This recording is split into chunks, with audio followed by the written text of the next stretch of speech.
Once upon a time, not so long ago, when southern plantations were plentiful and cotton was king, colored sharecroppers still dreamed. Small towns had designs on becoming grand southern ladies of commerce and prosperity, never forsaking the cherished and unchanged ideals of the Old South. Glen Allen, Mississippi was such a place, and it was my home. I was born during the harvest of 1946.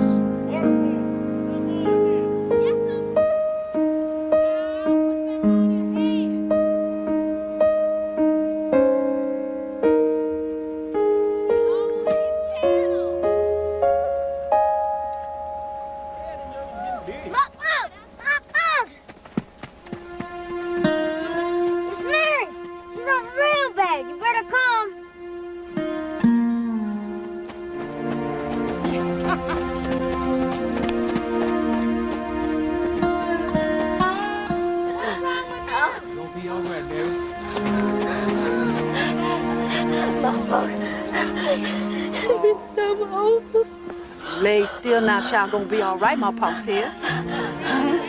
How long you been having the pains? Most of it. I thought it was just too many oat cakes I ate this morning. Oh, that ain't no oat cake, child. That's your baby coming. Sammy, run get Miss Lottie the midwife. St. Mary's baby's on the way. Run hard now, hurry. All right, baby. All right. All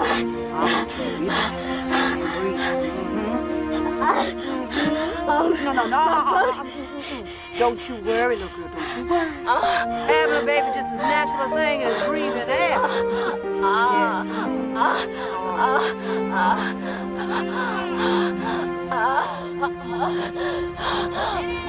What is thunderation going on here? You all get back to work now. Go on. You ain't getting paid to stand around and gawk at something ain't none of your business anyhow. Hell no. Why in God's sweet name this girl had to be like this? She 2 weeks early, Mr. Lester, and we're surely sorry about this happening on your time, son. You don't think that I'm paying her for a whole day's work, do you? No, It ain't even 12 o'clock noon yet. And I ain't paying you or that boy who run off at the time you and him ain't working either. No, sir, we don't expect that at all. No, sir. Come on.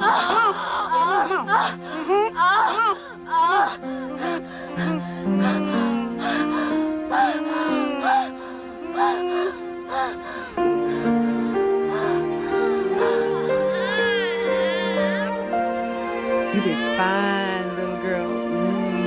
You done real good. It's a boy. Good God. I sure did need this today.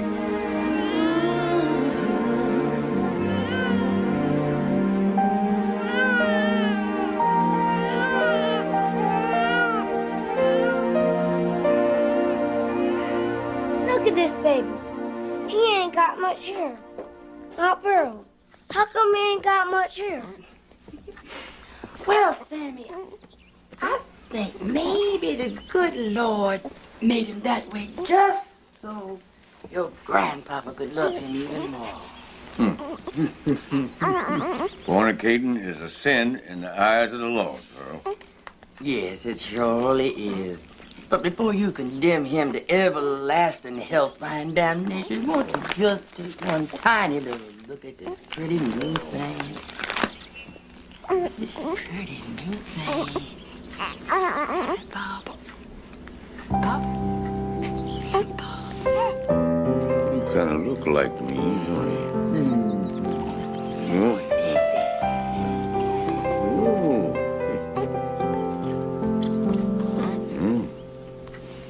Got about as much hair as I do, don't you?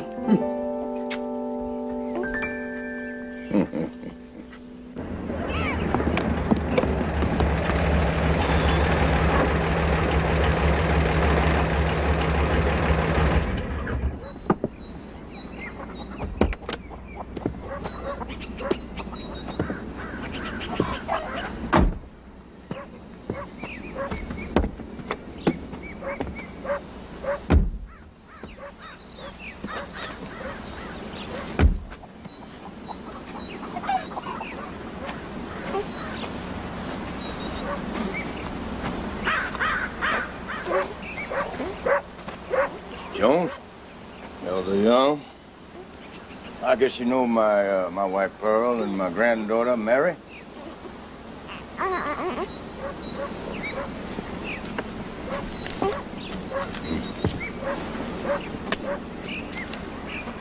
Me and Pearl raised my granddaughter since she was not that high.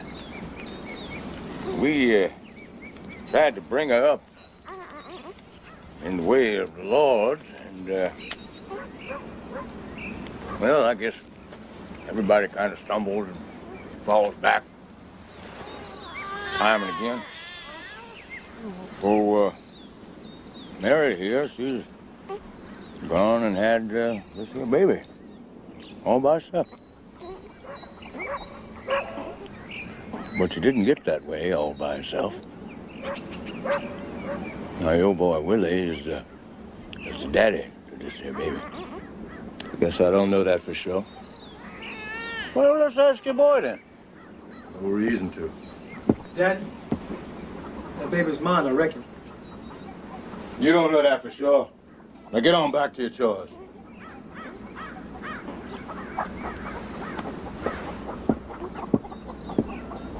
Elder, we got nothing more to talk about. Well, you just heard your boy. This here's a tenant farm. We don't hardly grow enough to keep a dog alive. Last thing we need is 2 more mouths eating at what little we do got. That's all I got to say on the matter. Well, get on back in the car. Go on.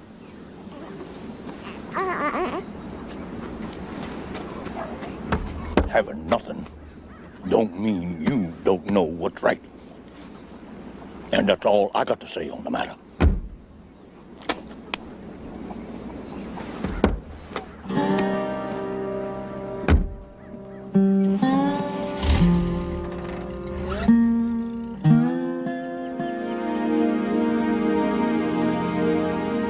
I seen you on the road yesterday, but you act like you didn't see me. I seen you, Mary. Only I was just too sad to wave back. What was you sad about? Because I put you in so much awful pain. Why, Willie, child pain is a natural thing. Preachers say it's punishment for Eve giving the apple to Adam. It's okay. Pain goes right away as soon as that baby comes out. I named him Clifton. He's a good baby. Want to see him? No. Not now. I got something to tell you first. I'm leaving. I'm running away. Where you going? North, I reckon. They got decent jobs in the north. Good wages. A man can be somebody's up there is what I hear. You have to go, Willie? What is there here? I hold on to that hole for so long, it's like a part of me. Chopping cotton, picking cotton. God, man, I'd rather die than be like my daddy. But I'll be back. As soon as I get a job, I'll come back and get you. You and that baby boy. I promise. Don't promise, Willie. Be like a chain hanging on to me.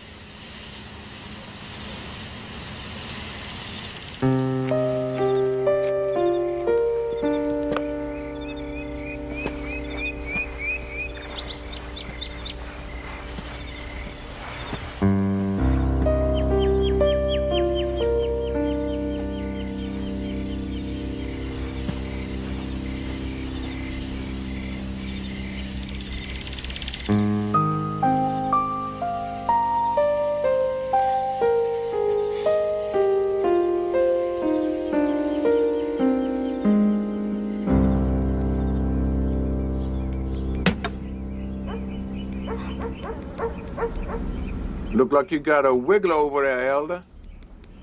We're trying to do the best we can. That's about all we can do, I guess. Yeah, the boy got a good head of hair on him, though, ain't he? Yeah, that's because he takes after me. What you talking about, Elder? You ain't got no hair. Now, hold still for Papa now. As I grew up, Papa became more than my best friend. He was the center of my existence. My experience with the world and all its wonders was most often at the knee of this man.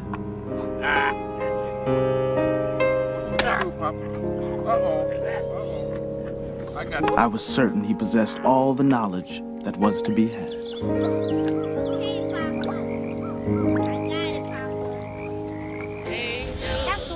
All right now. We got this here new electricity. Let's use it. Plug in them lights.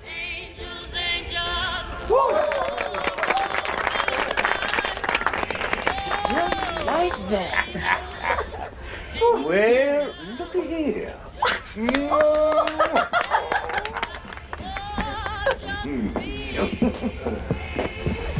Cliff, I saved this one special for you. Thank you, Papa.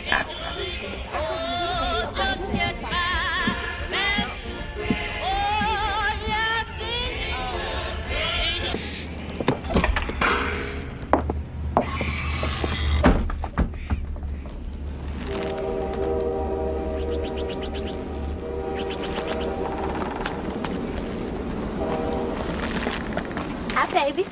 Mama, swing me. Oh, honey, I'll swing you. Only first I gotta tell you something. I'm getting married to Moses Taulbert. He's a good man and he loves me. I know he does. I got a job, too. I'm gonna be teaching school out the Peru plantation. Miss Sykes retiring and they needing somebody who's gonna stay a while. Can you imagine that? Me, a school teacher. I'm glad, Mama. I'm glad you're glad. Anyway, with me, busy teaching school all day. Mama Pearl and Papa and me,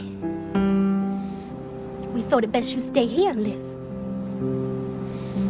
Will I ever see you again? Honey, you'll see me every day. I won't live so far. You can come see me anytime you like.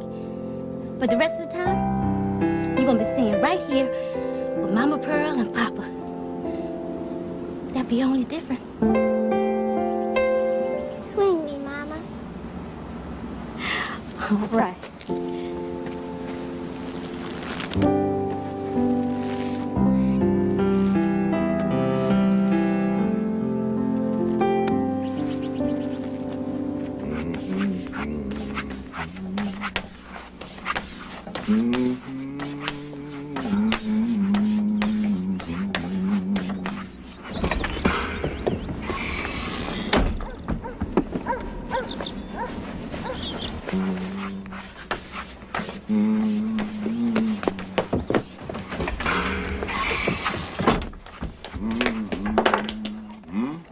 I washed the windows, Papa, and dusted off the fenders and sweeped out the insides, too.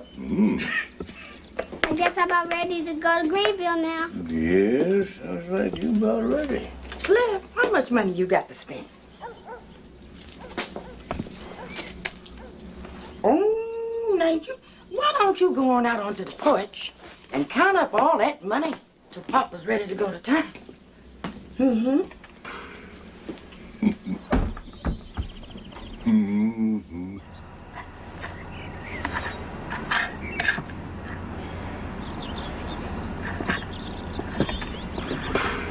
Well, now who's going to Greenville this fine morning? I is. Well, let's get in the car. Time's wasting.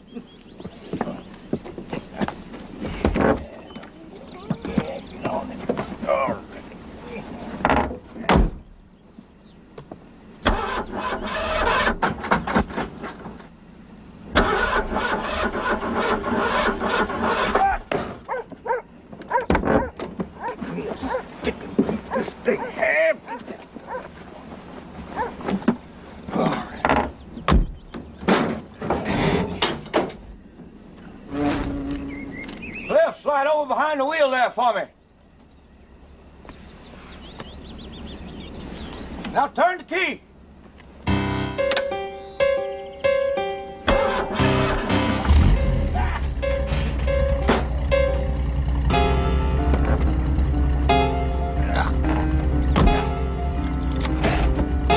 You gotta go wee-wee before we go? You sure? All that I am or ever will be stems from growing up among my extended family in the section of Glen Allen known as Colored Town. Hey, morning, Elder. You done heard the news?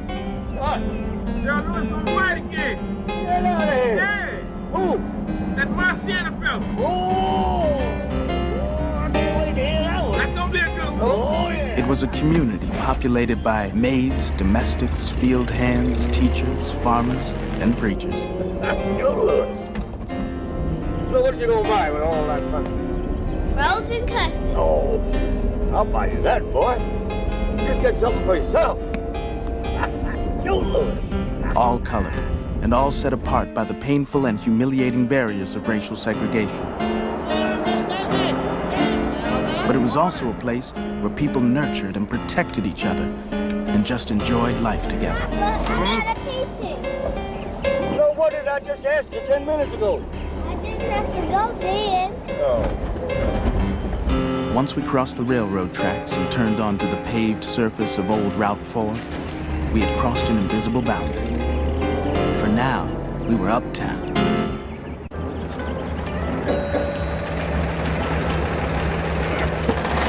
What can I get you, Elder? Oh, about $1.50 worth of regular there, Mr. Bob. Thank you. Elder, how much longer are you gonna drive this old heap? Till I have to shoot her, I reckon. Hey, boy. Where are you going? The boy told me he's had to go. I guess I just wasn't listening. Now, Elder, he ought to know better than that. What if word got around I allowed things like that?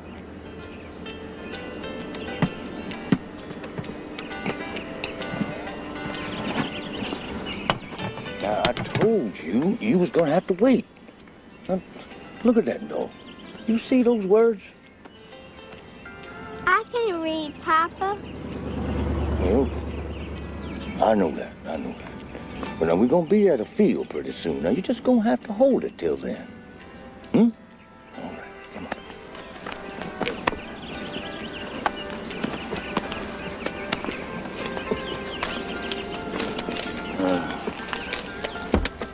Going to the city to spend that money, huh, Elder? I don't get in no trouble.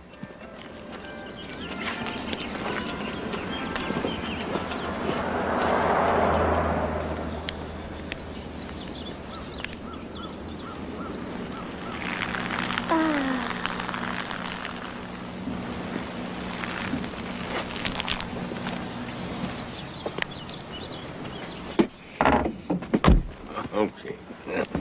Now look. This is a W. That's the first letter of the word white. Now when you see this, whether it's on a door or a sign or a water fountain, you don't use it. Now this is the letter C. This is the first letter of the word colored. Now that's what you look for. That's what you use. Yes, Papa. Okay. Yeah. All right.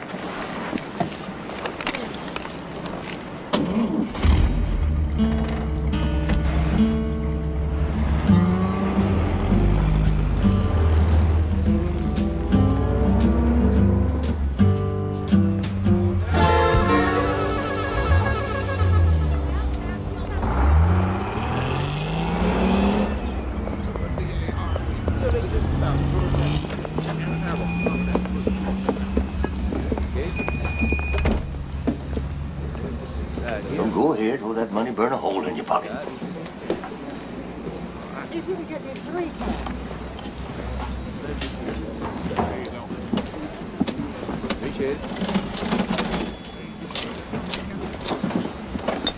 Papa, what's this do? Well, let's see.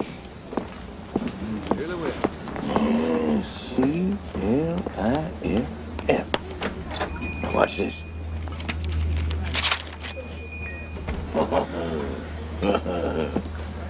Like that? Yeah. Oh.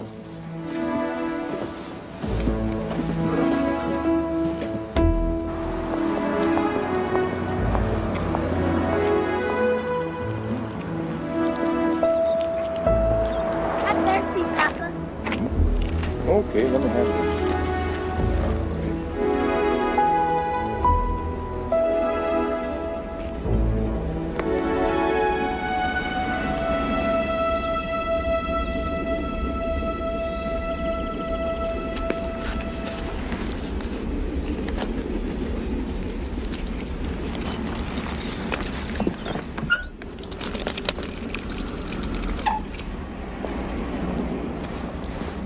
I do it right? Yeah, son. Come on. You learning. A parade, Papa.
Carter in effigy. It's that white newspaper man been writing stuff about equal rights for colors.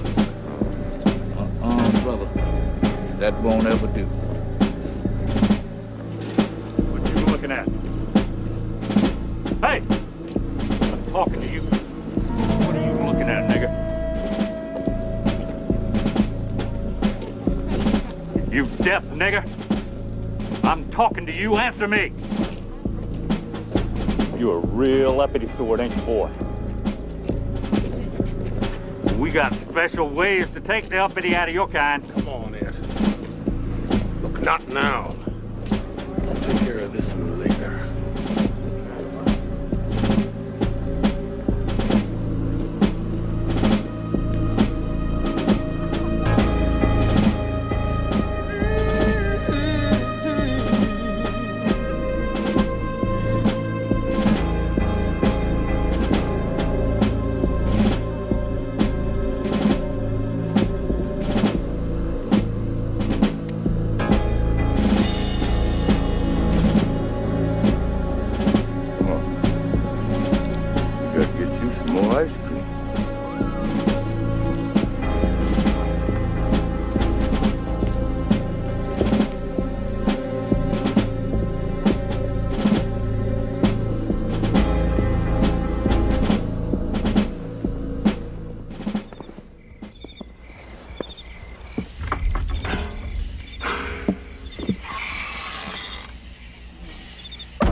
Pearl,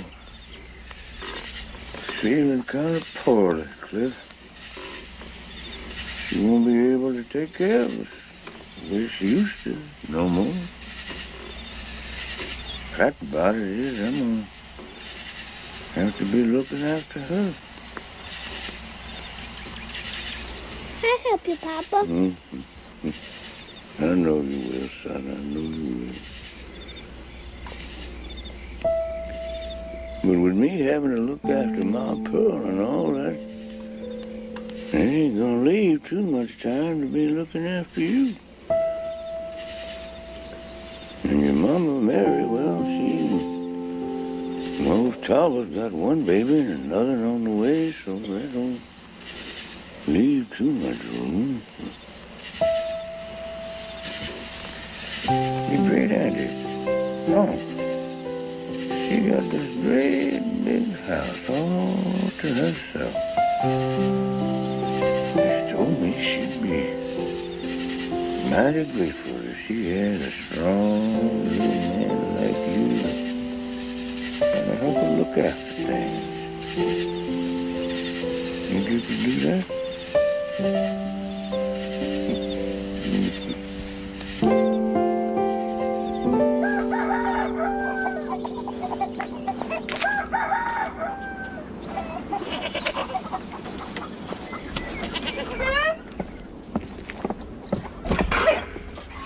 What in the world you got into you? I'm here in your bare feet and pajamas. I can't find my new school clothes. I look at all my drawers and I can't find them anywhere. I remember my first day of school and how excited I was. All my life, I had watched the older children make the 3-mile journey down the old road to the colored school, where Miss Maxie dispensed her wisdom and knowledge. My great aunt, whom I called Ma Punk, had taken over the responsibility of raising me. Her own 2 sons were grown and moved away. And now I was the child in her life she was determined to keep warm, regardless of the temperature outside. Well, I tell you, it's getting harder and harder to sell ice every year. Some white folk got refrigerators nowadays makes their own ice. But I guess that's progress. You're gonna be having business in this part of town a long time, Cleve, because nobody I know got a refrigerator. Even think about it. Hold on, boy, right where you stand. Come here. Pop, I got to go to school. I know where you got to go, but you listen to me. You keep these socks rolled up like this, you hear? Pop, I got to go now. They don't do you a bit of good all wadded up in the bottom of your shoes. Boy, I bet this is your very first day of school, isn't it? Come here, listen to me. Now, you study real hard, you hear? Go all the way.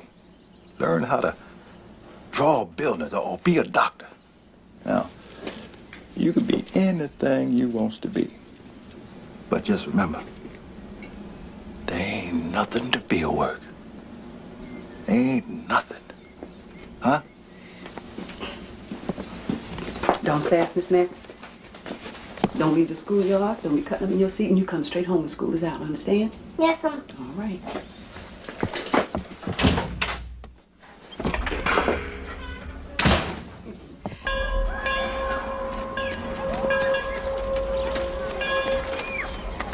Look at this shrimp. Where you think you're going, little one? Going to school? You can't go to school. You're a baby. I'm 5 years old. That's a swell hat. What the flaps on it for? To keep the bugs out of your ears? And look, I got his pants tucked in his socks. And high-top shoes, too. Maybe we let him in if he gives us something. Give me that. Let's just see what we got in here. Might be something I want. Flapjacks, potty ham. Clarence, you want some? Sure I do. Give me that. Give it back. You heard me. I said give it back. We just having fun, Sammy. Come on, we give you some too. How you boys like it if someone come along and took what belongs to you? Give it back. Come on, Henry.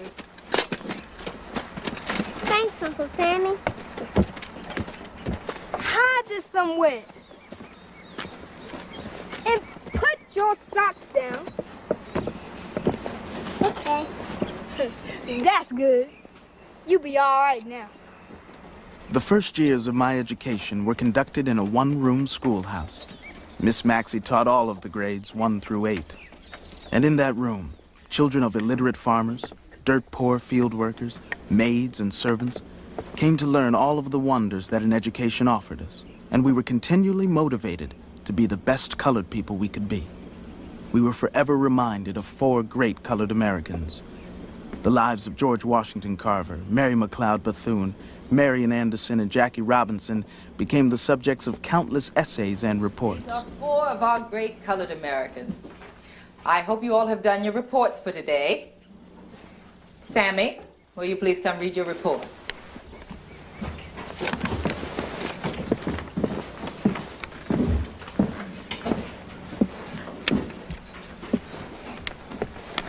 Jackie Roosevelt Robinson was born in Cairo, Georgia in 1919. He was the first colored to be allowed I would be a grown man before I fully realized that these 4 people, though they were great trailblazers, by no means represented the sum total of colored achievement. By most accounts, the Big Four had one very important person missing. And his opponent, weighing 207, wearing purple trunks, always a credit to his chosen profession and the race he represents. Former heavyweight champion of the world, the Detroit Brown.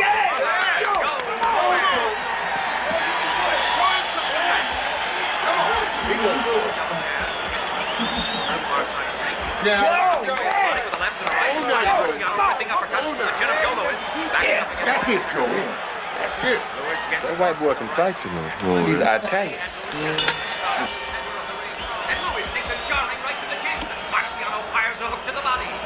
Yeah, come on, Joe. Another left to Marciano's body. Lewis content to lean against the ropes as he gets caught with a right on the jaw. And Joaquin brings another right to the forehead. It don't seem like he's doing well tonight. There's something wrong with him. Hold on, don't worry. He's coming, that's right, he's coming back. Just like he did Smith. And the referee pulls them apart. All right. Now, here we go. Yeah. Definitely take a punch, folks. What a furious round this has been. Come on, now. You got to move, Joe. You got to keep moving, yeah. To Marciano's body. He getting tired? Left uppercut and another left. Look out now, Joe. Be careful. At close range, there are blue ribbon microphones stays on top of his man. You got to move, Joe. You got to stay on your toes. You got to move. Punch him more. Punch him. Gives a left hook to Marciano's body. And Marciano left uppercut, another left. Lewis rifles back with a good left hook to Marciano's mouth. Lewis takes another right to the jaw. Come on, you got to go, Joe. Come on now.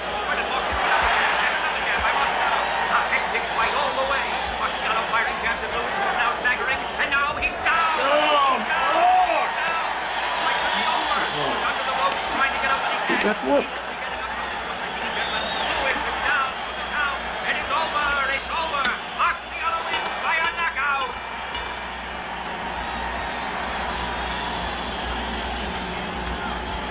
Elder, thank you. Good night. Well, good night, Elder. Colored folks had so few heroes. We took it real hard when one of them failed. They say that even Marciano cried for Joe after the fight. But nowhere could you find more grief and sorrow in the world than was in our house the night Joe Louis fell in the 8th round.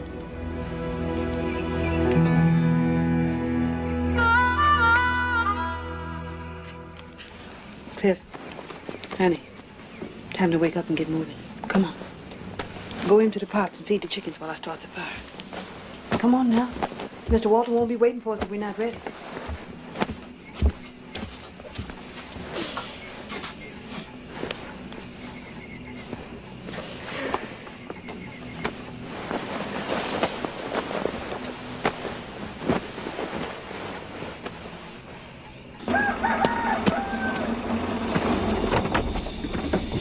Turn around here. Let me make sure you're warm enough. Mr. Elmer, I put him up there. Right up front with me. Here we go, boy. Look out. Oh, yes, sir. Hey, Uncle Sammy. Come down here and sit right beside me. Will y'all hush up some of that noise here? I'm trying to sleep. Well, you looking mighty chipper this morning, Miss Elmer. I'm feeling that way. My son's coming home to visit today. Now, this the boy that went off to college? Oh, no, that's Sidney. It's my oldest boy, Melvin.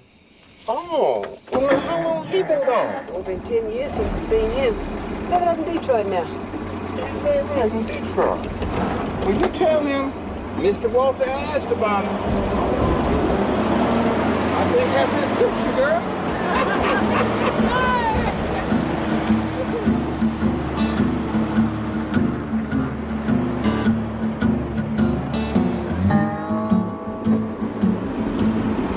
Every colored person worked from the time he was old enough to drag a sack through the cotton fields.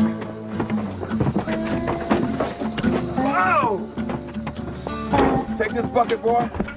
Be sure to get plenty of water, hear me? Yep. See y'all at the end of the line.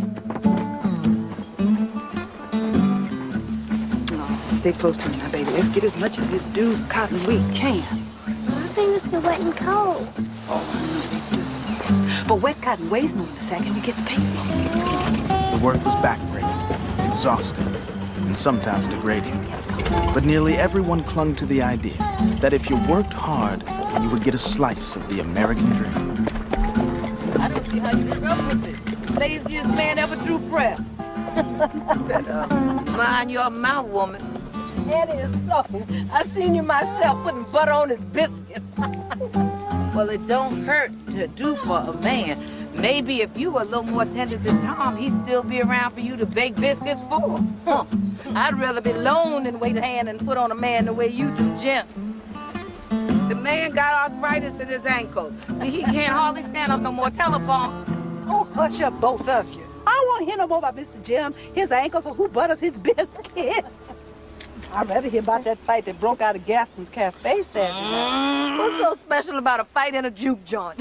When they fighting over Alice Faye Baylor or something special, all right. Who's fighting over Alice Baylor? 2 men from Greenville. One of them got good hair like Alice got.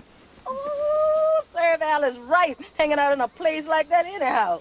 Of course, you know to hush up. The boss is coming. How you girls doing today? Fine, Mr. Lester, just fine. Think we're gonna have us a crop this year, Eleanor? Oh, yes. I just got finished telling the girls what a good crop you sure bought in this year, Mr. Lester. Right, girls? Yeah. Yeah. We did good. Yeah. I'd say. Sure did. Well, I won't pester you girls no more. Gotta get.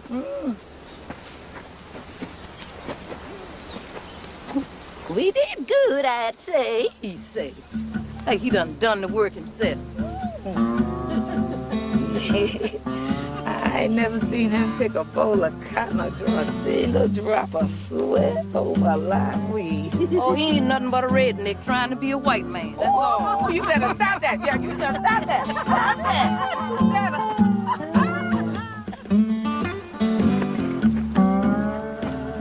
Okay. That's good work, Johnson.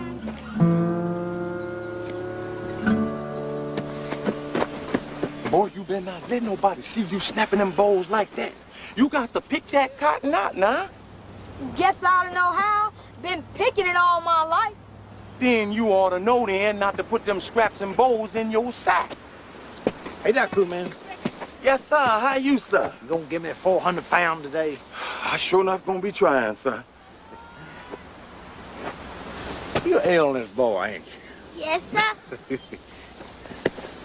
Phew, no, look here. You keep at it. Someday you're gonna be another cooter man. What you think, Cooter? Well, he sure enough could. About scrap in that bag, boy. Sorry, Mr. Lester. Sorry? Well, sorry don't feed the bulldog. And we paying you good money for our day's work. And we expecting a full day's work. I got a mind to send you home right now without no pay. And I can do it. I got the right. If I find any more scrap in your bag, you're through working in my fields again. Is that clear?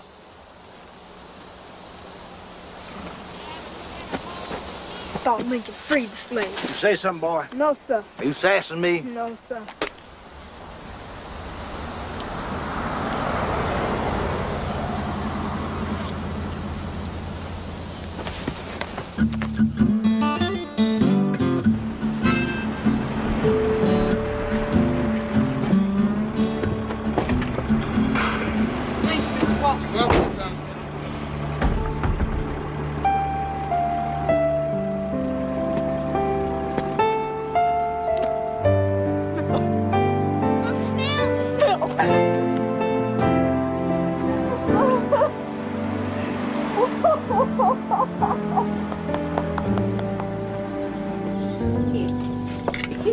Have some more of these green beans and don't talk back. No, Mama, I can't. I need one more BM lob to explode all over this place. I will have some more of this cornbread, though. Is that sweet potato pie I see over the stove there?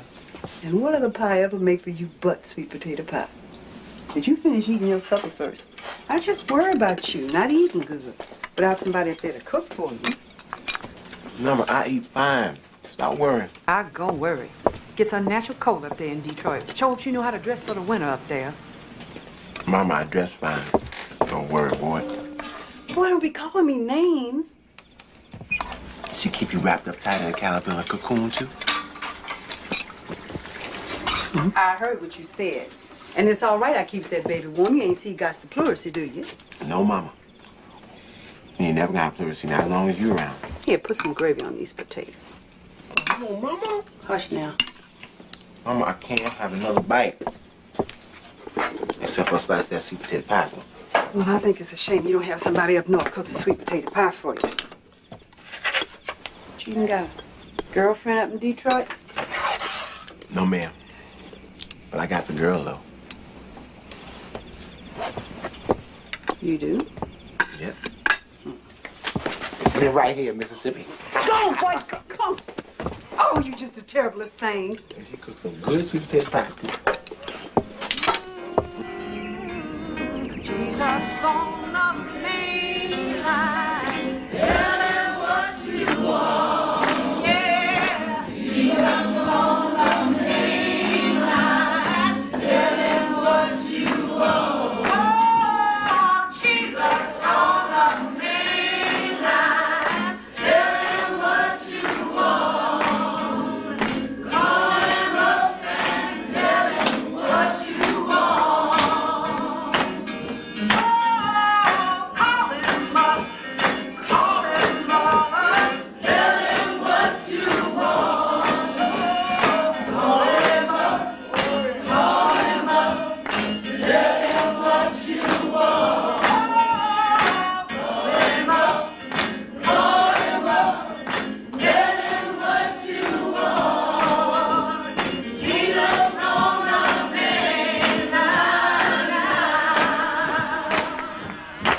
Yes, Jesus is on the main line. No matter what you want, don't be ashamed to dial up the Lord. If you've been sinning and you want forgiveness, get down on your knees and put a little call into Jesus. My punk, when you put a call into Melvin in Detroit, it might be some static on the line. The line might be busy, or he might not answer at all. But when you put a little call into Jesus, it be 60 seconds in a minute, 60 minutes in an hour, 24 hours in a day, 365 days a year. You can always call on Jesus. Let the church say amen. His line is never busy.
You this morning, Preacher Hearn. Thank you, Miss I Ann. was just telling them what a wonderful service that was. Yes, Jesus was on the main line this morning. Tell him what you want. Yeah. Sure is a nice day for a picnic, Oh, ain't it? yes, it is. Yes, it is. Yes, sir. That is old Major I was playing with. Yes, sir. God bless you. I knew it all the time. I told you not to play no cards today. Now, you know today is Sunday. Oh, now here you come. I know what you want, but I ain't finished cooking it yet. Go ahead, take one.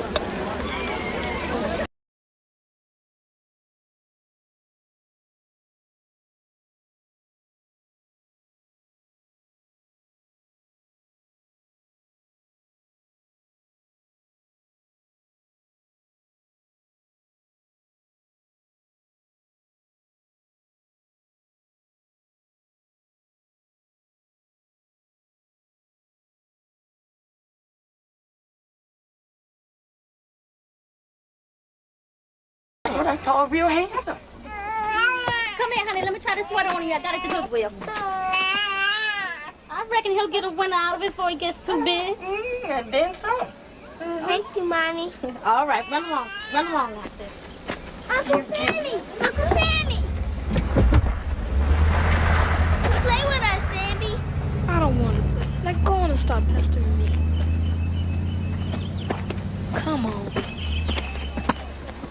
My union card, 329 United Auto Workers Local. This here gives me the right to work in any auto line in Detroit, Michigan. What sort of wages they pay a man up in Detroit, Melvin? $1.77 an hour. Go ahead on. That's more than a half day's field wages down here. Sure it is. I always heard the colored don't have to take the back end of a bus up north. That's right, Preacher Ern. You can sit right behind the driver if you like to. Shut your mouth. Every now and then, that driver's a colored man. Go ahead. Now, that's something I really like to see. Up north, the colored man's treated like a man. Down here, he's still a slave.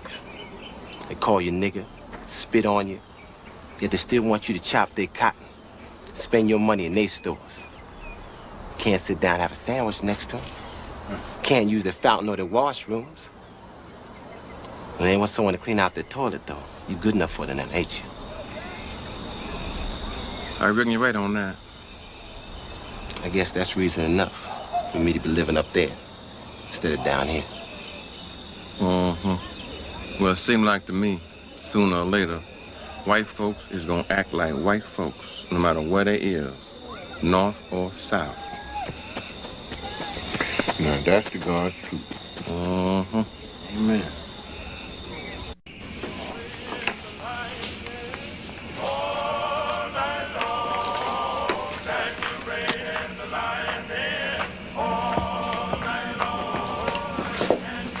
You just got to go out catting tonight, son. I ain't catting. Mama, if there's anything I miss besides you is the brand of blues they sing down here. I'm just going to listen. You be careful. Miss Ann is always telling us about the fights that break out down there. Why don't you come with me, Mama? Oh, that'd be the day Elder Boo set foot in the juke joint.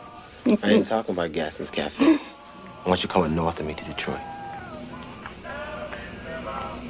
Now, you best close your mouth or fly flies in there. Well, I can't do that. Why can't you? Well, I got Cliff to take care of. Bring him too. Oh, honey, but his mama's here. And his papa and his Ma Pearl and, well, they my family too. And you know Ma Pearl's been awful bad sick. Yeah. You're right.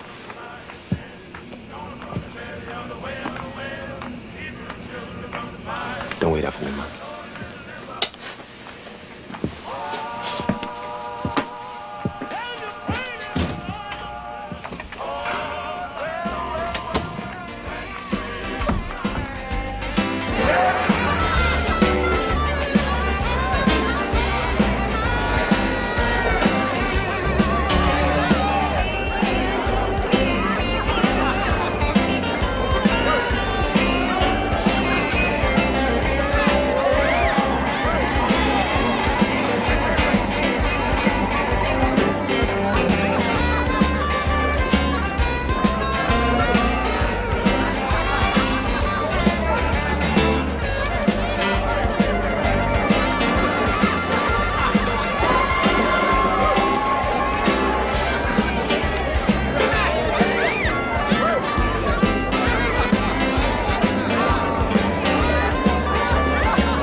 husband done chased him back down here. Yeah. All right, y'all. I guess y'all had your fun now.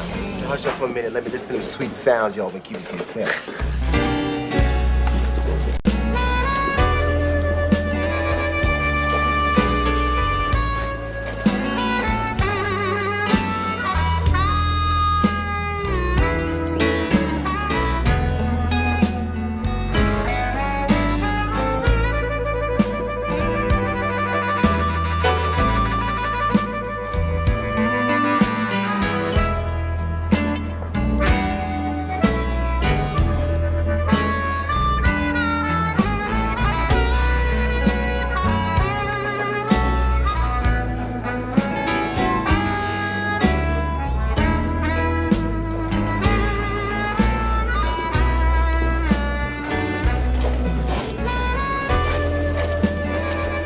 Didn't think I'd see you again.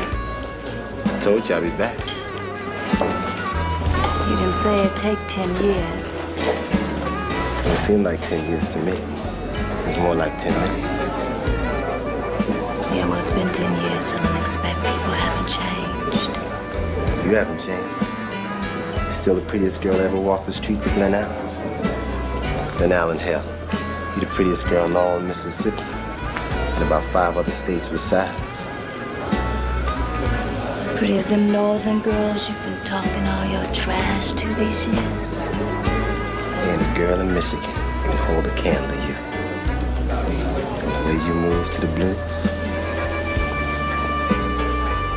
The way you smell.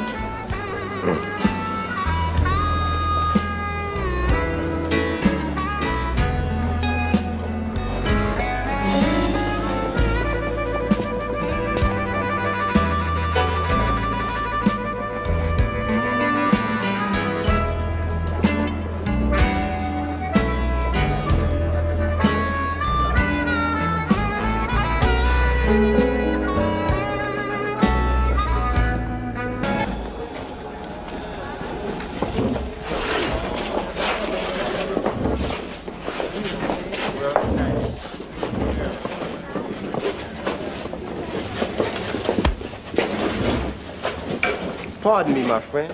I believe you interrupted the music. What are you doing dancing with my girl? Well, until you showed up, I was having a real good time.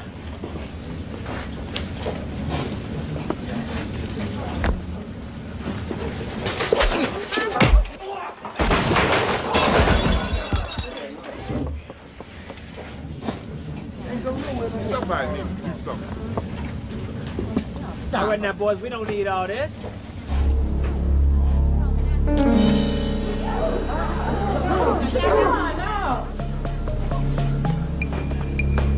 Melvin, take this.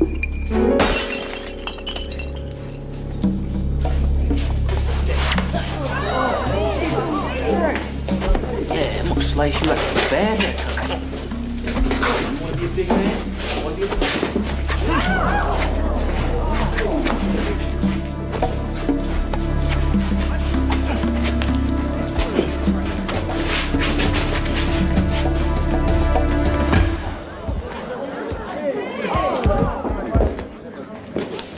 Melvin, you've been here 10 minutes, you're in trouble already. Go on, get out of here before he wakes up and kills all of us. Go on.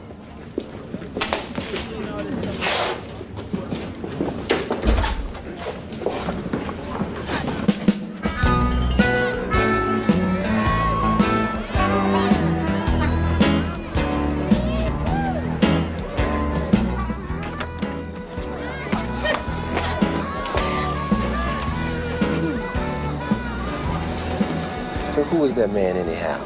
Just some fella from down Greenville. Ain't nobody special. But you must be awful special to him, because he was willing to cut me for you. Yeah, well, lots of men willing to fight over me, Melvin. He just ain't nobody special.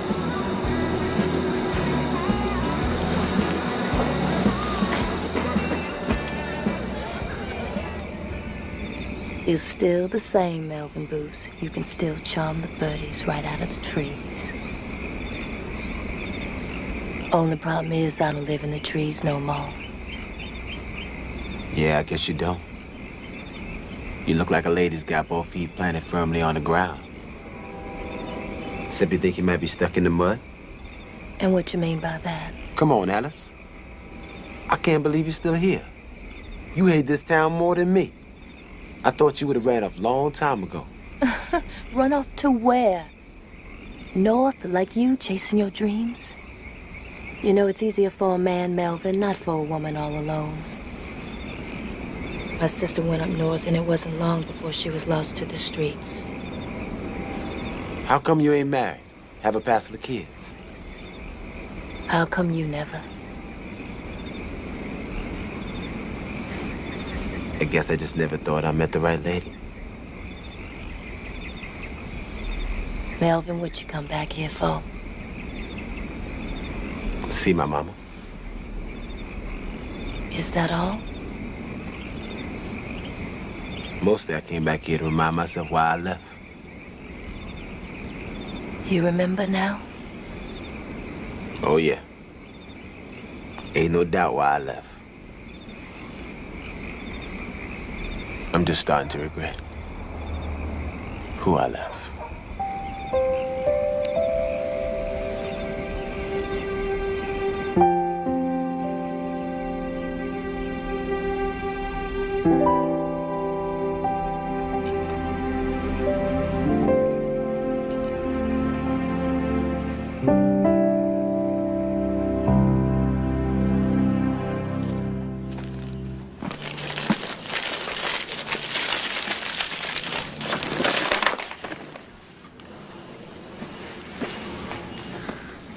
Wish you didn't have to go, Uncle Melvin.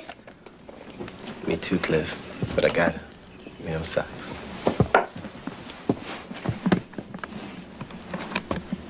Take me with you. I wish I could. You got him, Melvin. Promise not to be no bother. I can. If you don't take me, I think I'll probably die in this place.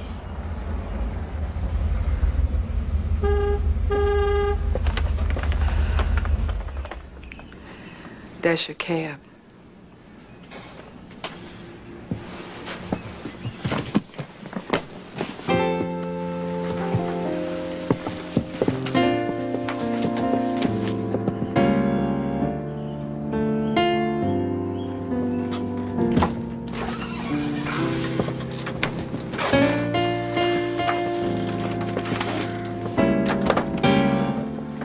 You mind my mama for me, all right?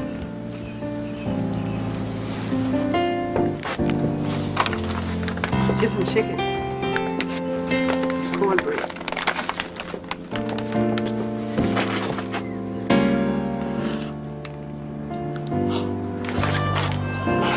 Oh.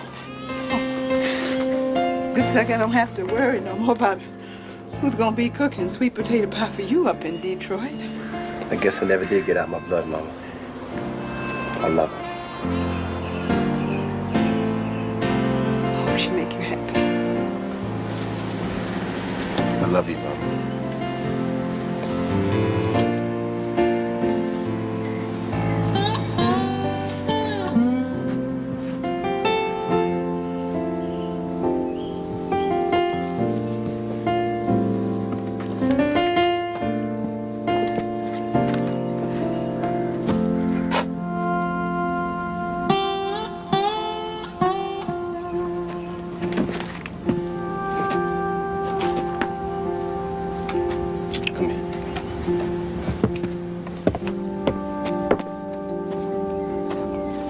Changes are coming. I don't know when or how, but they're in the wind. I can't hold people under the thumb for as long as we've been, and something not happen. Now you stay down here till you're old enough to make it on your own. And don't let nobody beat you down. You hear me? Now, you know I'm not gonna leave here till you smile for me. Come on now.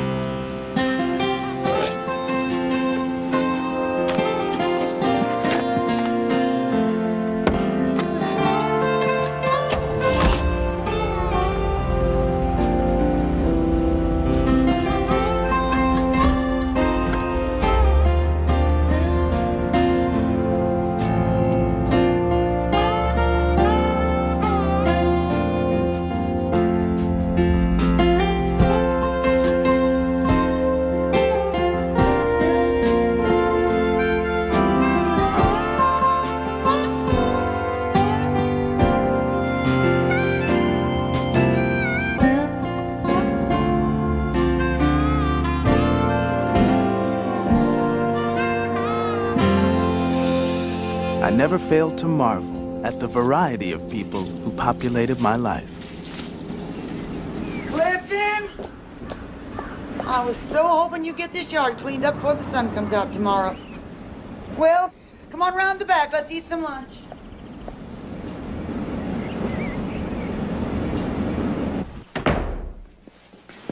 Cliff, you hungry? Yes, ma'am. Give me your things. Okay, go sit there. You wash your hands. Yes, sir. Yes, you do. Sit down. Oh, Annie, we need 2 glasses of lemonade, please. Yes, sir. Thank you. Jonah Hazeltine used to keep my yard, don't you know? Poor soul just got too old to work anymore. Oh, but when he would rake my yard, there wouldn't be one solitary leaf to be found anywhere inside my fence. But I expect there's only one Jonah Hazeltine. Thank you, O Lord, for the bounty of thy blessings. Amen. Amen.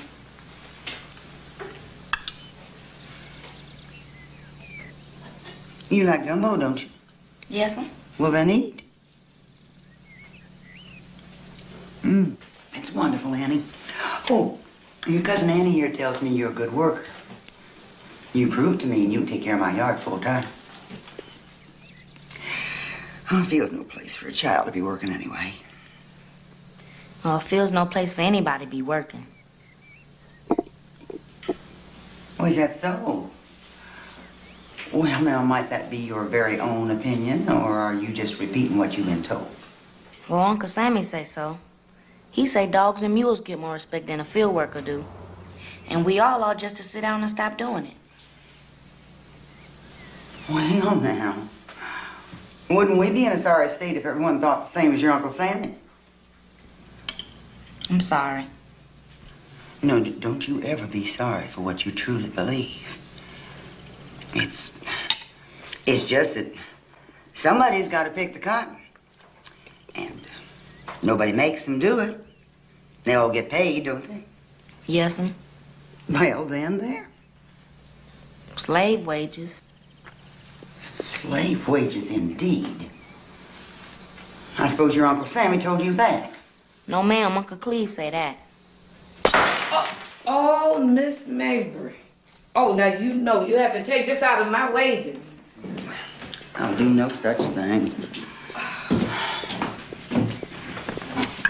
And, what else might your Uncle Cleve have to say on field work? Well, Uncle Cleve say there ain't a future to it. He tell me go all the way in school and learn to be something. That's excellent advice. You expect to follow it? Yes, sir.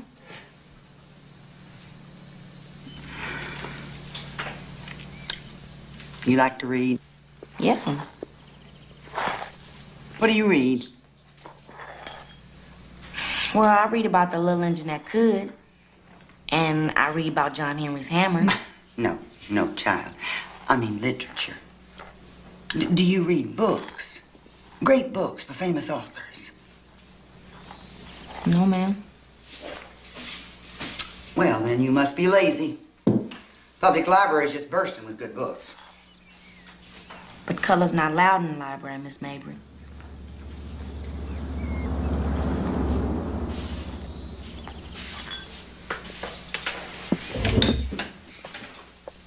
You come with me.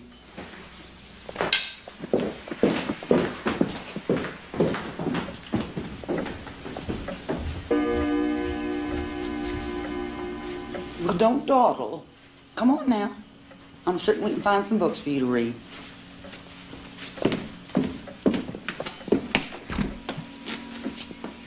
Now, oh, here. The Iliad by Homer. He was Greek, don't you know? Are you familiar with it? No, ma'am. Oh, well, now. Perhaps this is too ambitious to begin with. All right, now. Oh, this is it. Oliver Twist by Mr. Charles Dickens. It is perfect for a boy your age. Now, you take this home, you keep it as long as you like. If there are any words you don't understand, you just ask your teacher to help. And when you're finished with it, I'll give you another. Thank you. I'll check out some books from the library for you, too. My granddad once told me the whole world's written down in books. But like eggs, you've got to crack them open to get anything out. Well, now you go on and eat your soup, and you finish raking up those leaves, and I'll drive you home. Oh, no, ma'am, I'll walk. See, Papa told me never ride in the same car with you. Why might that be? Well, he say you a crazy woman driver. He say you drive like a bat out of hell. Get out of here. Get on.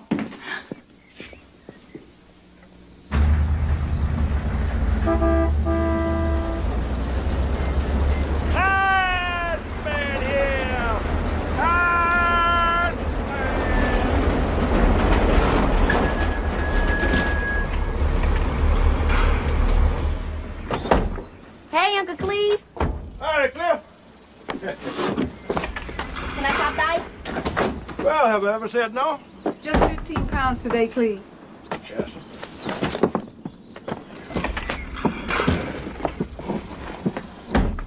Hey, let me help you with that here. There you go. Can I carry it?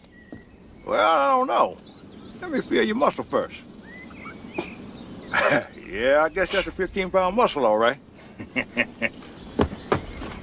There you go. Got it?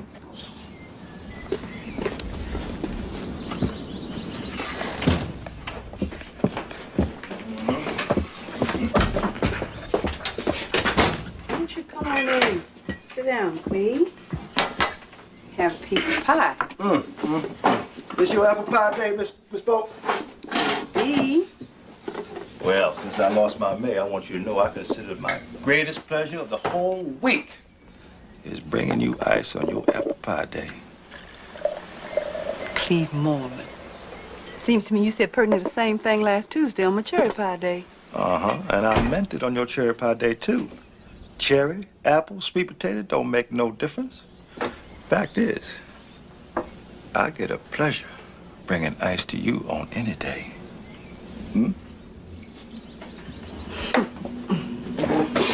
My punk, I gonna be the Iceman when I grows up. Oh, you decided that, did you? Thought you was gonna be a preacher like your papa. Well, I gonna be the preacher on Sunday and the Iceman on all the other days. Uh-huh. You know, Cliff, that give me an idea. Maybe I'll start dishing up a little scripture when I delivers the ice. I tell you, business keep falling off the way it has. I'm gonna have to start thinking about preaching or doing something else. Oh, you can't mean it, Cleve. Oh, I'm afraid so. I'm losing customers over in Metcalf on account of this outfit over in Greenville wanting to spread out. I just don't know where it's all leading to. That's the room up, huh? Mr. Morgan. Hey, Cliff, they're setting up the tent at the fairground. Let's go watch. Cliff, your pie. I eat it later. Bye.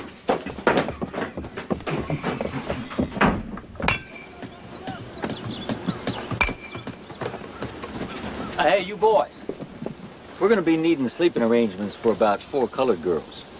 Think you could find some rooms for us around where you live? Yes, sir. You can count on us. Yeah, we get you all you need. I'll be right here. Hey, let's ask Miss Florence first. No, I'm going home and tell Mama I want to get one of those girls for they all gone. Well, wait for me. I want one too.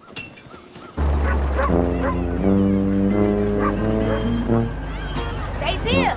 They's here. My pop, they's here. I told you we'd find your rooms. Yeah, you did, boy. That's fat. Here's something for your trouble. Give me a hand with these bags.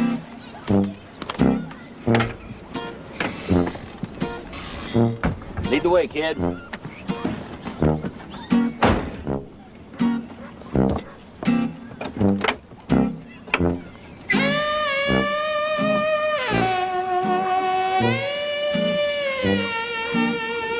Don't be looking at me that way, Nyla. You've been in worse. I've come for worse, and that's why I left. 2 nights, that's all. The other girls ain't got it no better. That is nice little tank top.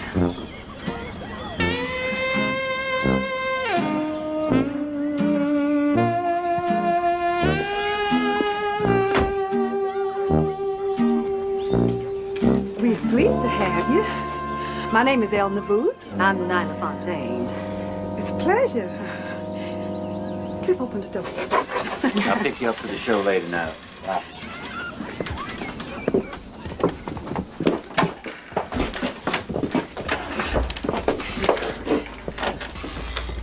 You're gonna be staying in my room. I hate to put you out. Oh, there ain't no trouble at all. May I ask, is there any bathing facilities? You want to take a bath? In the worst way. I'll go get the wash tub.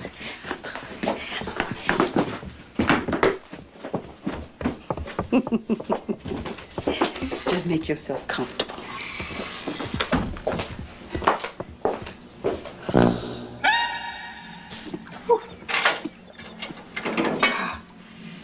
That sounds so exciting, what you do, traveling all over the place.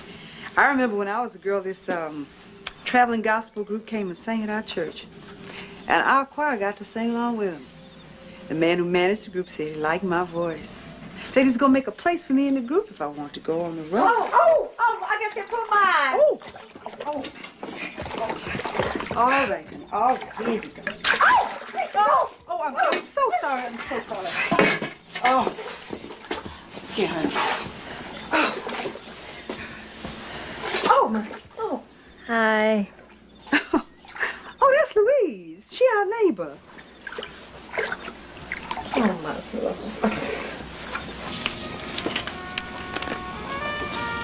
You ever been to Memphis? Memphis? Huh? Lots of times. Child, I've been to St. Louis, Washington, D.C., even New York City. But, honey, if it's excitement that you want, none in places compares to Chicago, Illinois. Huh? Tell us about Chicago. Oh, you don't hear me go on no more. I've been running on for an hour. Oh, that's all right. We like listening. What they have in Chicago, Miss Nyla? But, child, you won't believe what they got. They got buildings so high, there's more shade than sun on the streets. And the stores. They got this one called Marshall Fields. Ooh, just as big as this whole town. Now, it's got floor on top of floor, everything you can imagine. And elevators take you up and down. And they got nightclubs in Chicago, and they got theaters and hotels with palm trees in the lobbies. You stay in those hotels? Sure do. Stayed on the 9th floor one time. Sat by a window in my room and ate dinner while I looked out over all Lake Michigan. North Shore is a lot different from down here. Oh, sure. You just said it all. Here's your dress. Oh, Miss Ellie, you didn't have to iron that for me. That ain't no trouble. It's a pleasure just looking at these pretty costumes. You know, Miss Ellie, I got something that'll fit you. You ought to try it on. Oh, no. Oh, yes, you can. I don't hear another word. Now, sit down. Now, before we put you in a pretty dress, we gotta make your face look pretty, too. Well, what you gonna do? Oh, you just keep your eyes in that mirror. You gonna see what I'm gonna do. My mama kept her hair long as this.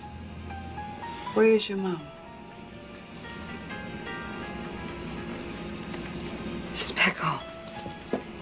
Well, where are you from, Miss Nyla? From a little old white spot in Alabama. Town not even as big as Glen Allen. Can you believe it? You miss it? Oh, that little town? Oh, no. I don't miss it at all. You miss your mama? Sugar, hand me that hairbrush.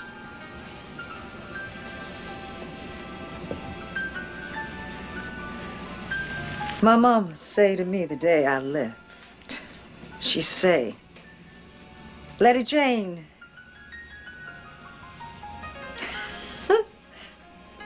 that's my real name. Letty Jane Hutchin. She say, Letty Jane, you walk out that door, don't you never come back. Setting your tent towards Sodom with all your dreams and hopes and big talk about being a stage singer. Ain't nothing but sin and evil ever come of it, my mama said. So I just never went back. I got an idea she changed her mind. She is your mom. Zelda, why didn't you run off with that church choir when you had the chance? Oh, Lord, I was just a girl, barely 15. And my papa said no, so I didn't go. But I always wondered what would have happened if I did go. That's why I left, I guess. Just to want to go through life wondering.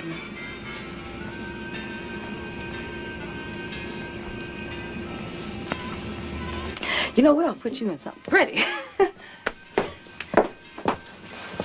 Ooh, yes. Ta-da!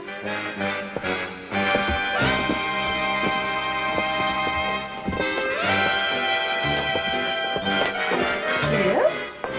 Ain't you got nothing to say about your auntie? My punk? That you? You utter one word of this to a living soul boy and we gonna tangle. Oh, my Lord, look at the time. I gotta get a move on. Listen, Cliff, can you help me carry some things over to the fairgrounds? Yes, sir. Come on.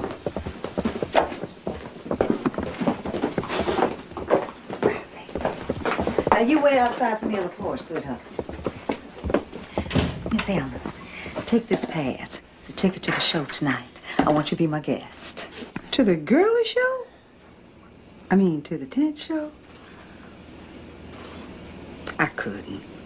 Only men go to those. Now, how you know unless you've been? That starts at 9:30. I want you to come. Please. I want you to see it's not as bad as Mama thinks.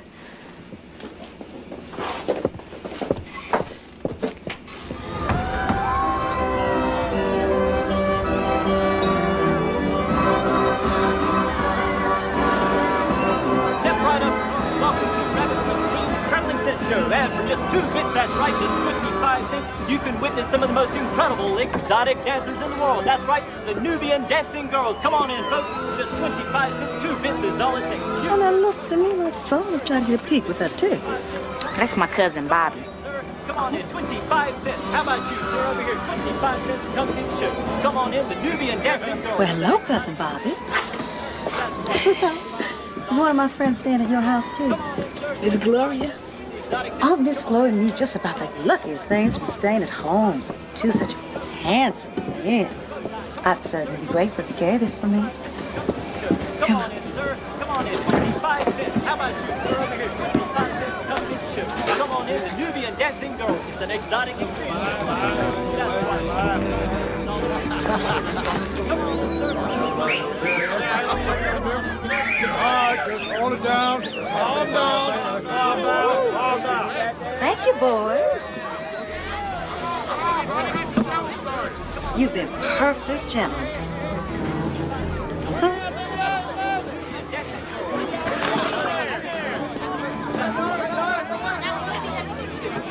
Come on in, sir. 25 cents. Exotic dancers. Come on in, sir. Whoa.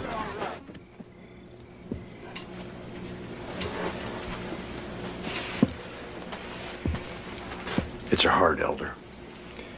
And her lungs. They just can't do the job anymore.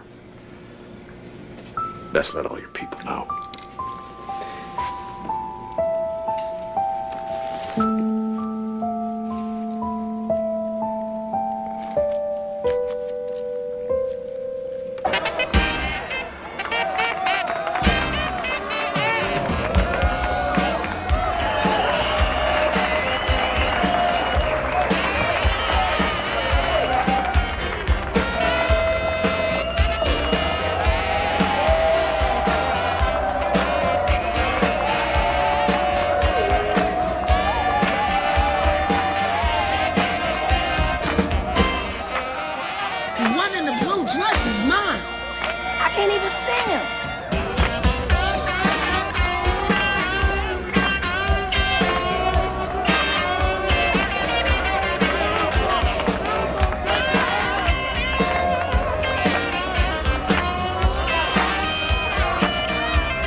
it's Walter. Y'all home? Mr. Walter, what you shouting about over there? I'm looking for Miss Eleanor. Her mama done took a turn for the worse, and the Eleanor told me to come and tell y'all about it. Oh, blessed Lord. I don't know where Punk is, but I'll be sure I'll watch out and I'll tell her as soon as she get home. Thank you, Miss Annie.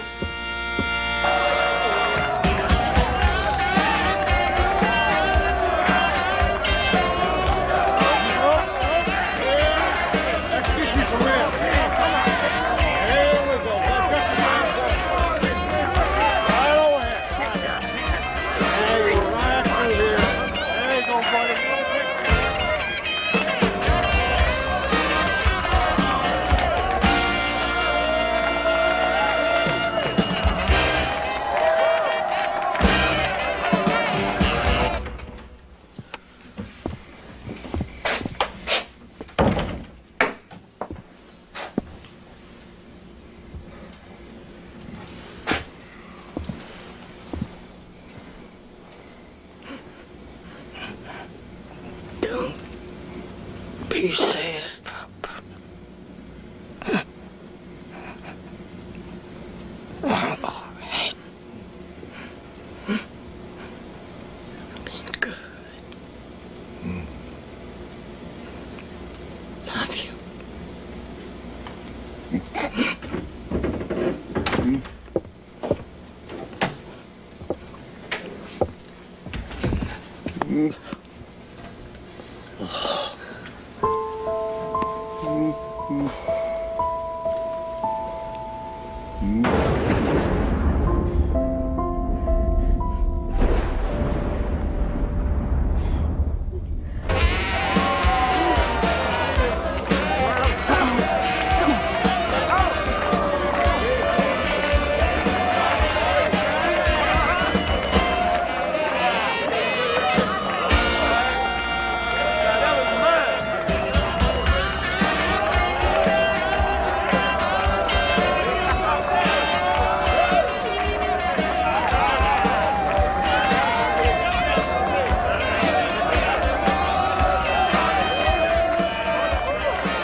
Resurrection and the life.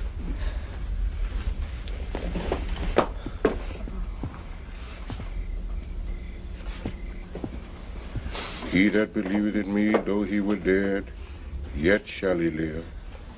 And whosoever liveth and believeth in me shall never die. Mama been calling for you, Punk. She couldn't wait any longer. The Lord is my shepherd. I shall not. Ma Pearl's season had come to an end. Another Christian soldier was gone. And Ma Punk wasn't there to hold her mother's hand and say the things we do at times like these.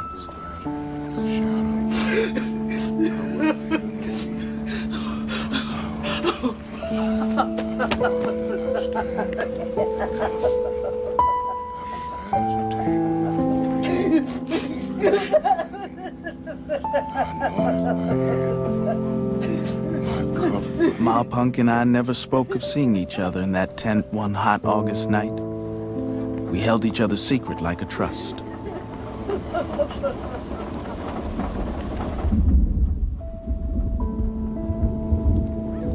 The one and only minstrel show my aunt ever allowed herself to attend was paid for with years of regret.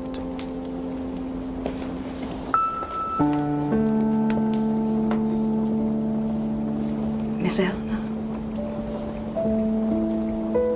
I'm gonna be leaving now. I'm awful grateful that you took me in like you did. And I'm so sorry about your mom. My mama always said she hoped it rained when she died. She said she wanted the good Lord to wash her tracks away. Come here, child. Come sit next to me.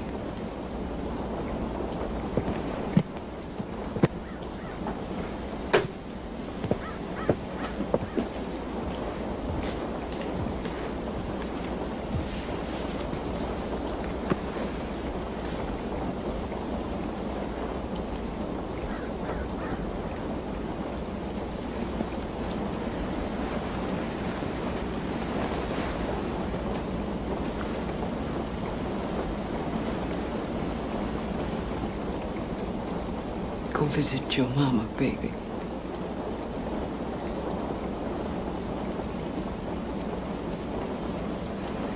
Because time is too short. And life too precious.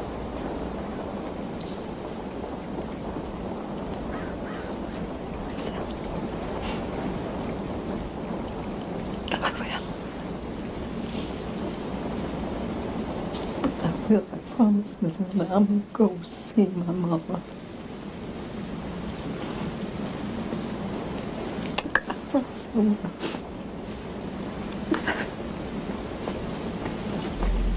will. We measured our lives by the cotton seasons. Spring was planting time, when the earth was broken open and seeded. In summer, we chopped weeds, with our backs bent and our eyes forever aimed only one step ahead of our feet. Get on with me, boy. Some, like my Uncle Sammy, grew restless for change. I don't want it, Sammy. Well, you ought to read it, Stanley. It's real important. It's about... I know what it's about, and I ain't interested.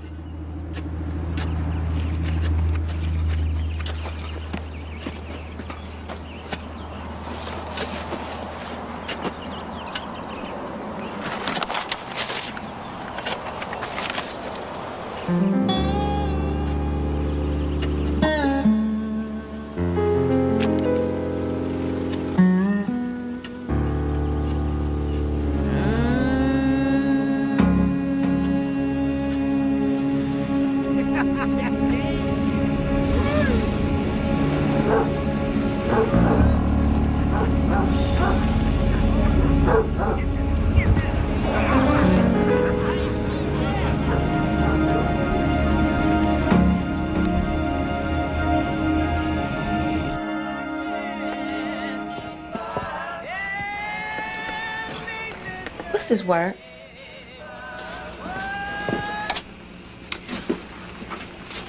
That word is orphanage.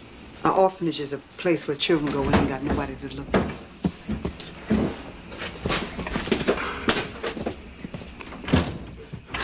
Oh my God! Oh Jesus! Oh, Sammy, what happened? No, my arm. I think my arm is broken. Yes, Sammy. What happened? Cliff, honey, don't stand there looking and asking questions. Go in there and get me a couple of pieces of candy. Sammy, let me see your face, baby. Oh, still. Oh, Jesus.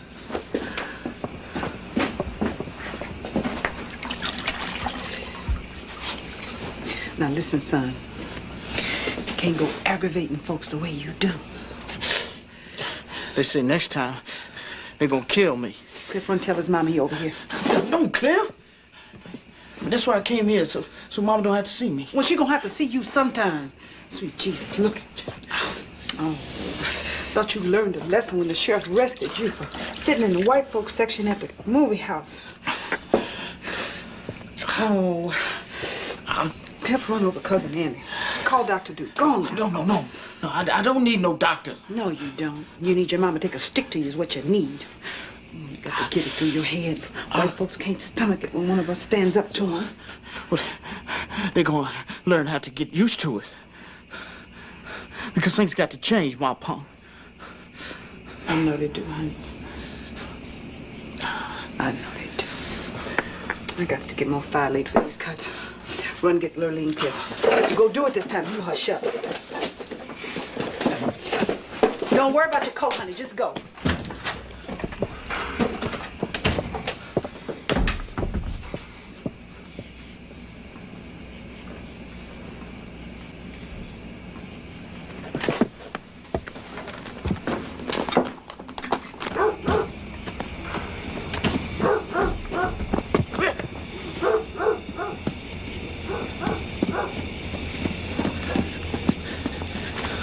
Tell Mama for me. Tell her I love her. I'm gonna be all right. Tell her not to worry.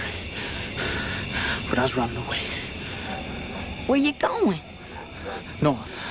I can't stay here no more. Now, tell my punk. I take $10 out of her pocketbook, but I send it back as soon as I can, I swear. Why you gotta go, Sammy? Because they're beating me down, Cliff. They want me to be a workhorse. They want me to be a slave. I'd rather die than spend one more day in that field. You see, I just want to walk into any place that I care to and not be called a nigger and not be spit on and treated like dirt. You be a good boy now. And don't let them beat you down. All right?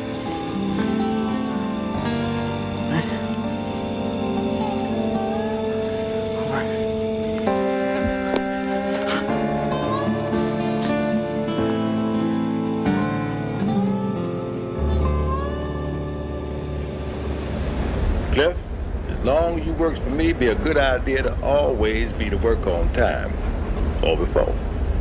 Save 50 cents out of every dollar you make. My last piece of advice is always take my advice. Yes, sir. I remember all that. No, you won't. No, you won't. That's all right. What's that book you read? Called The Iliad. Iliad? What is it about? About a war. Happened a long time ago, more than 1,000 years before Jesus. Lord, now, 1,000 years before Jesus, are we still fighting wars? Make you kind of wonder why man can't just get along, don't it? Yes, sir, it does.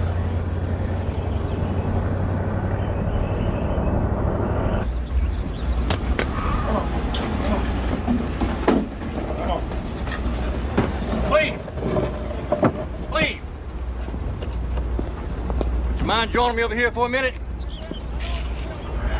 Keep on loading that. I'll be right back.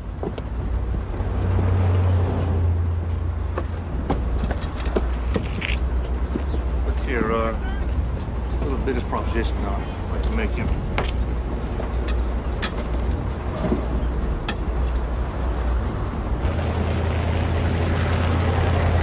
That man you were talking to.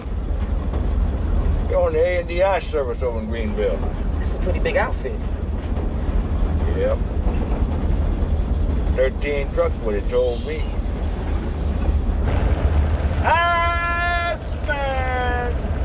That's a lot of trucks. Yep.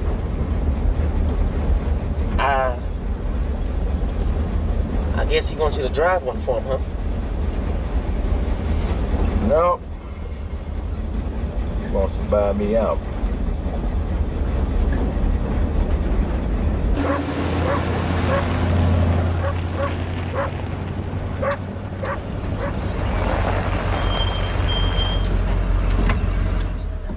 Miss Dollar be needing 30 pounds a day. Yes, sir. Uncle Cleve? What's that? What you tell that fella anyway? What fella? Fella wants to buy you out. Told him yes. Same day hell freezes over.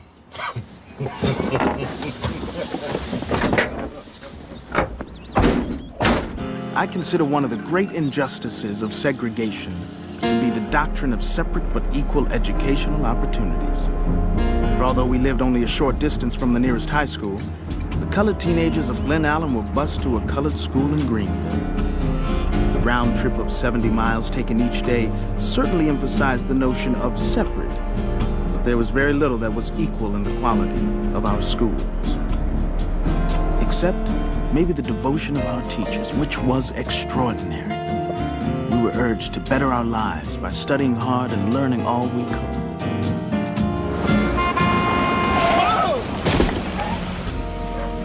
That's crazy, Miss Mabry.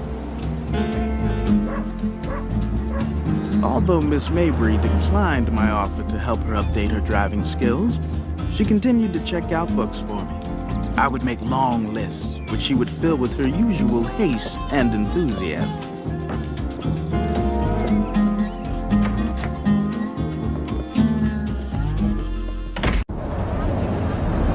I continued to learn life's lessons as well, as I witnessed the strength of character displayed by the many people who guided me.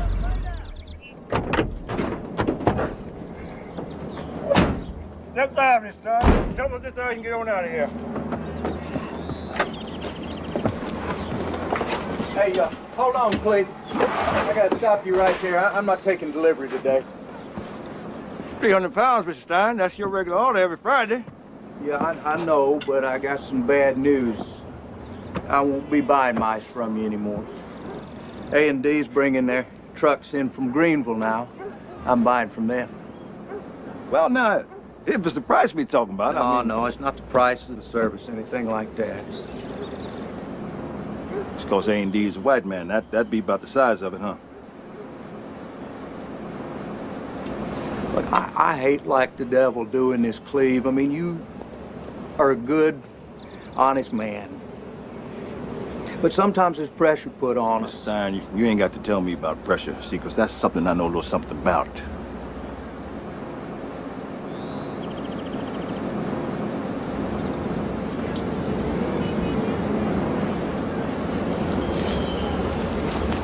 Come on, son.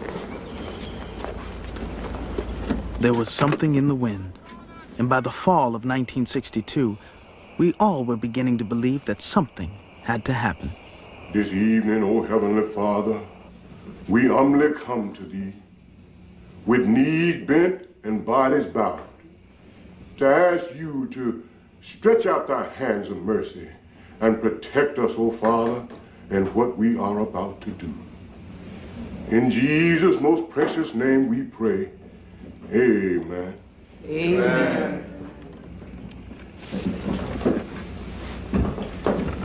I'll be leaving tonight for Baltimore. Guess y'all know why. I'm going to NAACP convention there to hear what they got to say about equal rights. Something they don't seem to know about down here in Mississippi. I need your prayers. Don't fear for me. God is going on before me, and the devil can't do me no harm. Devil do a lot of harm. Now I'm against it. Sit down, Bill. We've been waiting long enough now. Sit on down. I'm with Bill Crockett. Now what we got to complain about anyway? We got peace with the whites.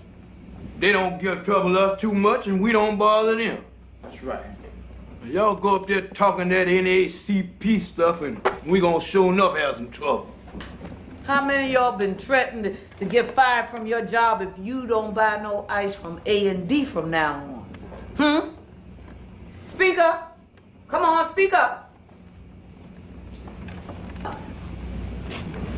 Miss Strickland over the Wildwood Plantation where I cook, she told me to buy ice from A&D or lose my job. So what'd you do? I quit. No, I can't have that. I don't want nobody to lose their job on account of me. I just quit the ice business, that's all. Let them take it. Now, Cleve, ain't a soul in this room wants you to quit. If they beat you, we ain't got as much chance as one of your blocks of ice in hell. Now, brother Stanley say we got peace with the white man. Well, he's right. He's right, we got peace. As long as we do what he say. Yeah. And we've been doing it. Oh, yeah. Yes, sir, boss. Yes, sir. You right, boss. You sure right. Seems like a tar paper roof and some beans in a pot and a pat on the head from a white man just about all some folks deserve. No, they wrong. That ain't all. We helped build this country, and a lot of black folks died doing it. And every time we get a little something, they try to take it away from us. Hey, Now that ain't right. speak the truth. We done about everything we can for them, and it is about time we do something for our own self, for our children, and our children's children. Because if we don't, they're liable to forget all about us. And you know, I'll tell you something. They should. Now, I suggest we take up a collection to help speed Brother Will on his long journey. Amen.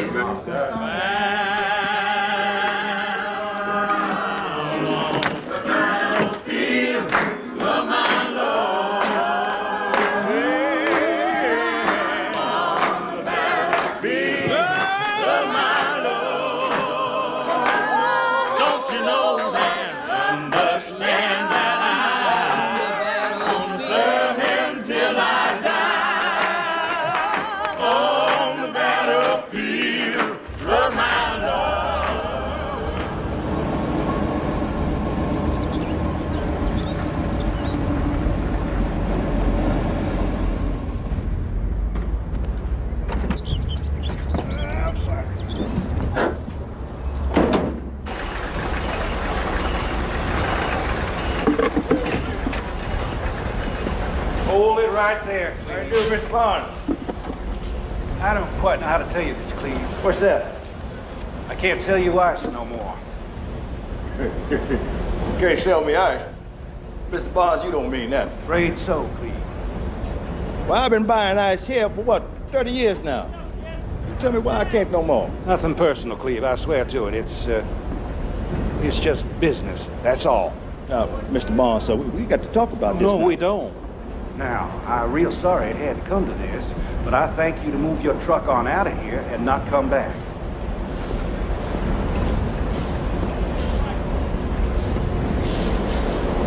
Come on.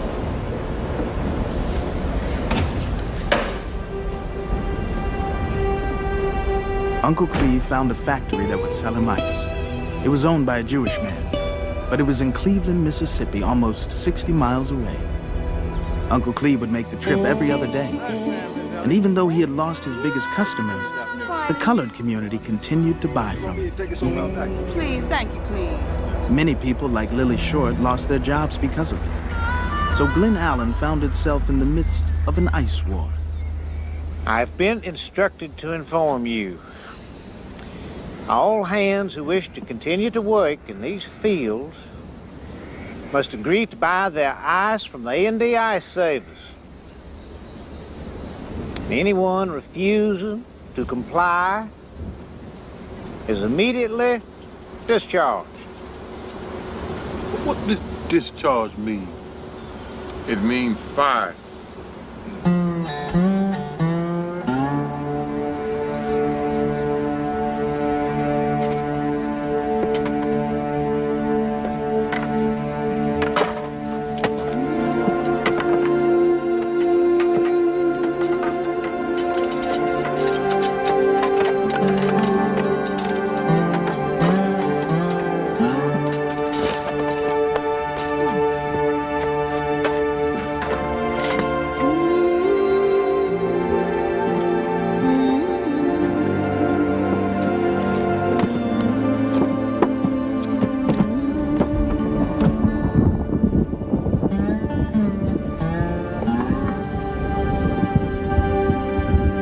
Miss Annie, this a fine day to be colored, ain't it? Sure is.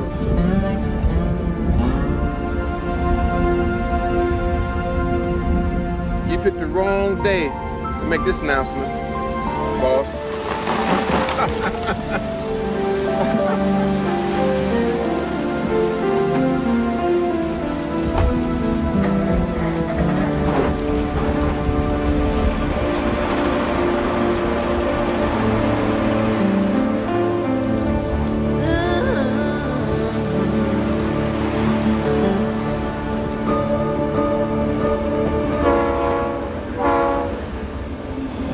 The summer I left home was the summer the Great Glen Allen Ice War finally ended. It was also the year that the passenger train stopped coming to Greenville forever. I was among the last passengers to ride north on that train. Glen Allen could no longer be my home. My dreams and ambitions stretched far beyond the resources of a small southern town. But despite my great excitement, the pain and sadness of leaving home would not soon be forgotten. For it was the people I would miss. Uncle Cleve and his strong example. Go all the way. Miss Mabry, supplying me with books and forever urging me to get an education. I'll give you another. My mother, who did not raise me but loved me as if she had. The strong, gentle determination of Ma Pump, which would remain a part of me forever.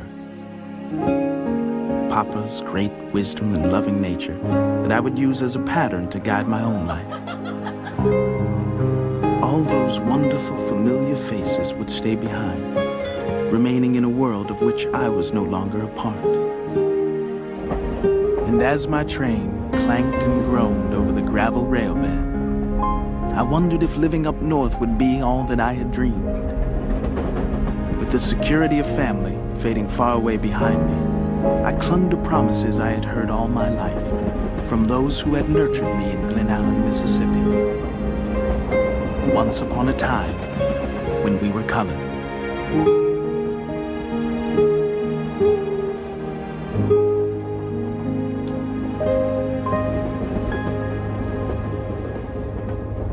I work the fields in the blistering sun with my head in the air. I got pride from my family, took my strength from their prayers. So I know maybe tomorrow starts today, raising our eyes towards those brighter days. We'll lift ourselves up day after day, 'cause maybe tomorrow starts today. Now I have witnessed a miracle. I saw a child coming into life. In my two hands I held him, and I saw the future in his eyes. So I will teach him about what has gone before, about history's ever-changing path. And maybe his kids will find serenity. And with the hope of this, see, I've got to take a chance. Maybe tomorrow, maybe it starts today, raising our eyes towards those brighter days. We lift ourselves up day after day, 'cause maybe tomorrow starts today. And soon the angry words will testify. Love will testify, baby. And soon